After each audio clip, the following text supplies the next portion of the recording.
वैज्ञानिक दृष्टिकोन जोपासणे काळाची गरज. प्रा. ॲड. एन. एस. पाटील.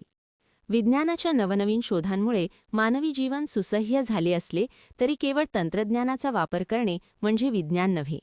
प्रत्येक विद्यार्थ्याने आपल्या जीवनात वैज्ञानिक दृष्टिकोन, तर्कशुद्ध विचार आणि संशोधक वृत्ती जोपासली पाहिजे. तरच खऱ्या अर्थाने देशाची प्रगती शक्य आहे, असे परखड मत संस्थेचे ऑडिटर प्राध्यापक ॲडव्होकेट एन. एस. पाटील यांनी व्यक्त केले. भा. माळखोलकर महाविद्यालयामध्ये सायन्स फोरमच्या वतीने राष्ट्रीय विज्ञान दिन मोठ्या उत्साहात साजरा करण्यात आला. या कार्यक्रमाचे प्रमुख वक्ते म्हणून ते बोलत होते. कार्यक्रमाच्या अध्यक्षस्थानी महाविद्यालयाचे प्रभारी प्राचार्य डॉक्टर S.D. गोरल होते, तर प्रमुख उपस्थिती म्हणून संस्थेचे संचालक तथा माजी प्राचार्य डॉक्टर P.R. पाटील उपस्थित होते.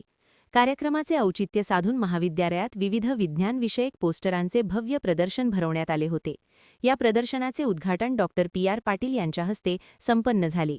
कार्यक्रमाचे प्रास्ताविक रसायनशास्त्र विभाग प्रमुख प्राध्यापक डॉक्टर M. मानी यांनी केले. सूत्रसंचालन कुमारी समीक्षा चिगरे हिने केले, तर आभार प्रा. M.S. दिवटे यांनी मानले. या सोहळ्याला डॉक्टर N.S. मासाळ, प्रा. A.Y. Jadhav, doctor B.M. Patil, प्रा. L.N. Gaikwad, doctor R.N. Salunkhe, doctor S.N. Patil, प्रा. V.K. Gawade, doctor G.Y. Kamble, doctor T.A. Kamble, प्रा. V.K. गावडे यांच्यासह महाविद्यालयातील सर्व प्राध्यापक, शिक्षकेतर कर्मचारी आणि विद्यार्थी मोठ्या संख्येने उपस्थित होते.